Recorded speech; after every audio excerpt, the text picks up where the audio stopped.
नमस्कार,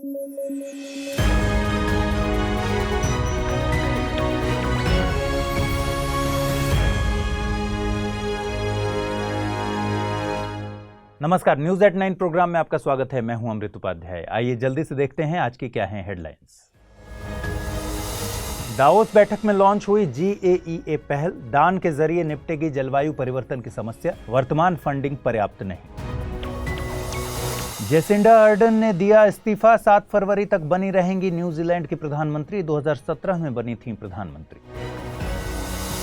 और राज्यपाल का पद एक बार फिर खबरों में, केंद्र और राज्यों के बीच अहम लिंक है राज्यपाल, सरकारिया कमीशन ने की हैं अहम सिफारिशें। चलिए खबरों की शुरुआत करें। उससे पहले एक बार फिर बता दूं मैं कि अगर आप इस बुलेटिन की PDF चाहते हैं तो अमृत उपाध्याय 007 टेलीग्राम चैनल पर जाइए, जहां इसकी PDF रोजाना मिलती है।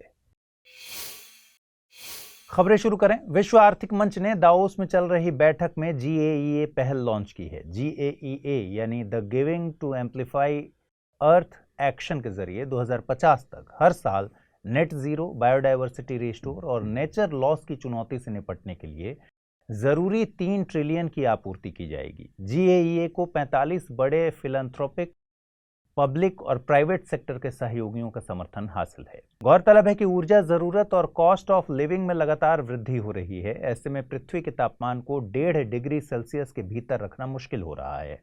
वर्तमान में जलवायु परिवर्तन से निपटने के लिए की जा रही फंडिंग पर्याप्त नहीं है।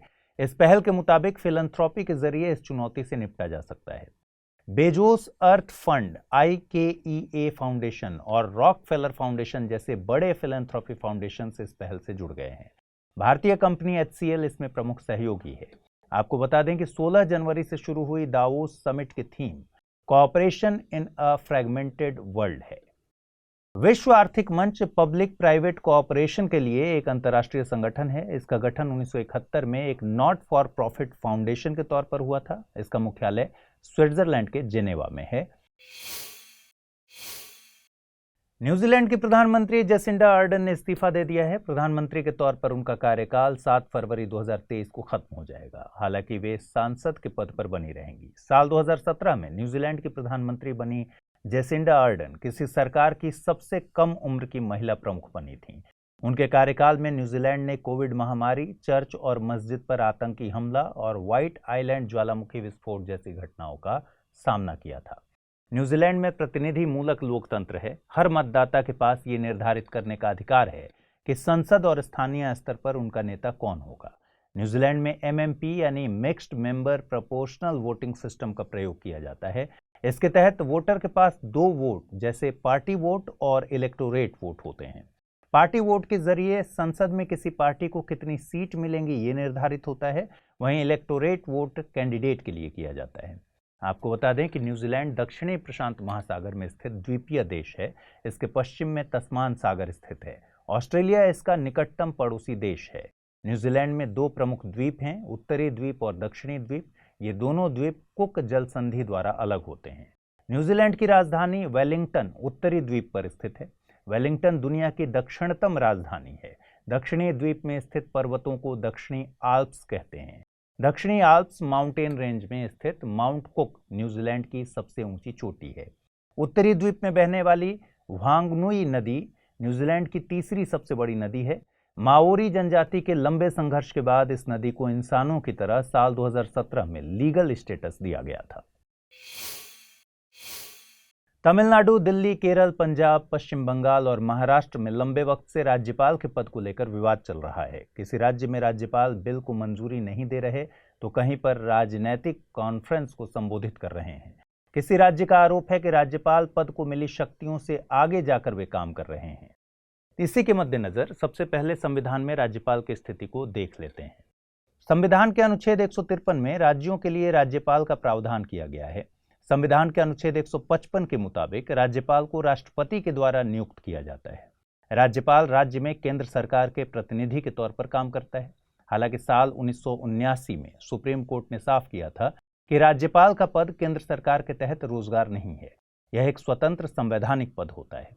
अनुच्छेद 156 के मुताबिक राज्यपाल का कार्यकाल 5 सालों के लिए होता है। हालांकि वह राष्ट्रपति के प्रसाद पर्यंत पद धारण करता है। मतलब ये हुआ कि राज्यपाल के पास कार्यकाल की सुरक्षा नहीं होती, उसे राष्ट्रपति द्वारा कभी भी पद से हटाया जा सकता है। अनुच्छेद 157 में राज्यपाल के पद की योग्यता का प्रावधान है। राज्यपाल के पद के लिए भारत का नागरिक और 35 साल की उम्र पूरी होनी चाहिए। इसके अलावा राज्यपाल के पद के लिए कोई योग्यता निर्धारित नहीं है, लेकिन राज्यपाल की नियुक्ति के समय सरकार या आयोग की सिफारिशों का ध्यान रखा जाता है। जैसे राज्यपाल की नियुक्ति जिस राज्य में की जा रही है वह व्यक्ति उस राज्य से संबंधित न हो, जिससे वह स्थानीय राजनीति से स्वतंत्र रह सके। इसके अलावा राज्यपाल की नियुक्ति के वक्त राष्ट्रपति संबंधित राज्य के मुख्यमंत्री से मशविरा करते हैं, जिससे राज्य का प्रशासन आसानी से हो सके। गौरतलब है कि मुख्यमंत्री राज्य में चुनी हुई सरकार से आते हैं, राज्यपाल केंद्र के प्रतिनिधि के तौर पर काम करते हैं।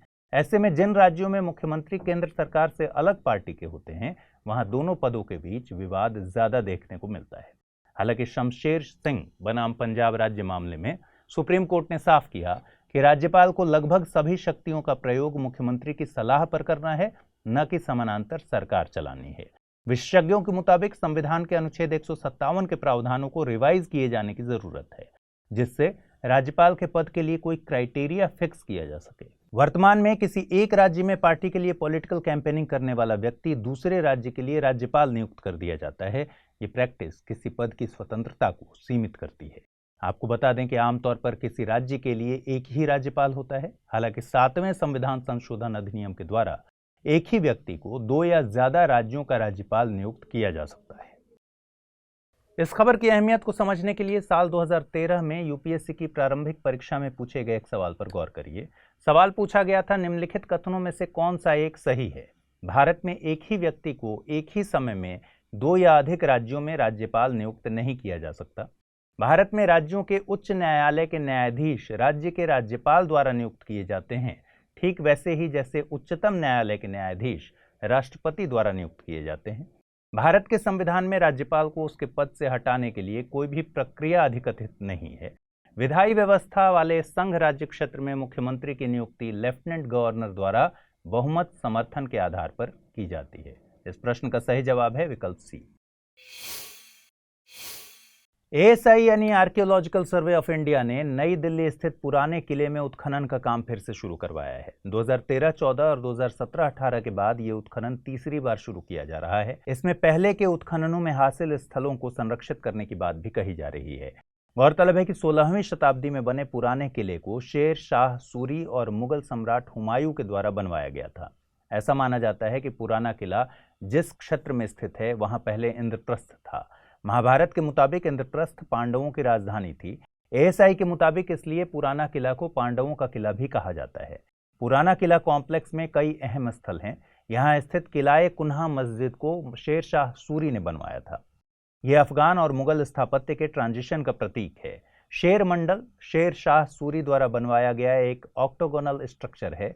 लाल बलुआ पत्थर से बनी इस इमारत को हुमायूं ने लाइब्रेरी में तब्दील कर दिया था। हुमायूं की मौत इसी लाइब्रेरी की सीढ़ियों से गिरकर हुई थी। लाल दरवाजा और खैरूल मंजिल भी कॉम्प्लेक्स का हिस्सा हैं। खैरूल मंजिल मस्जिद को अकबर की धायमा महमांगा ने बनवाया था।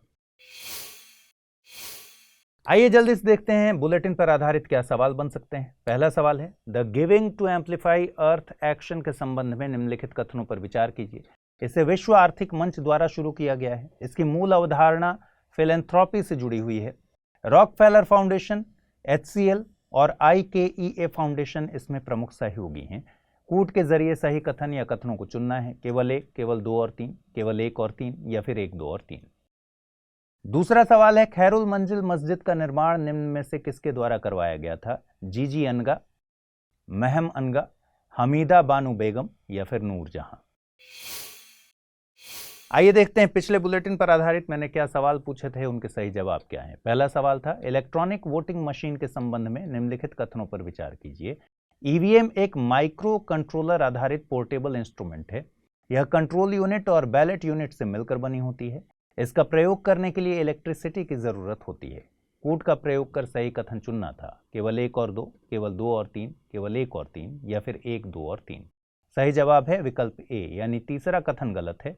ईवीएम बैटरी ऑपरेटेड इंस्ट्रूमेंट है। इसे बिना इलेक्ट्रिसिटी के प्रयोग के इस्तेमाल किया जा सकता है।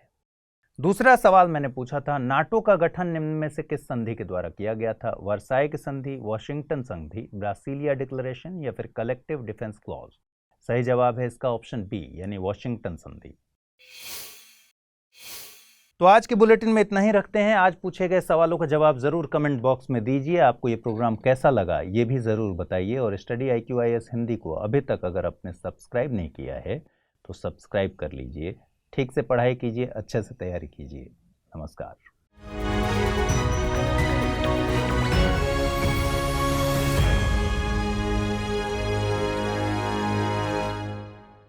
हिंदी में UPSC की तैयारी से संबंधित प्रोग्राम्स को देखने के लिए सब्सक्राइब करें स्टडी IQ IAS हिंदी।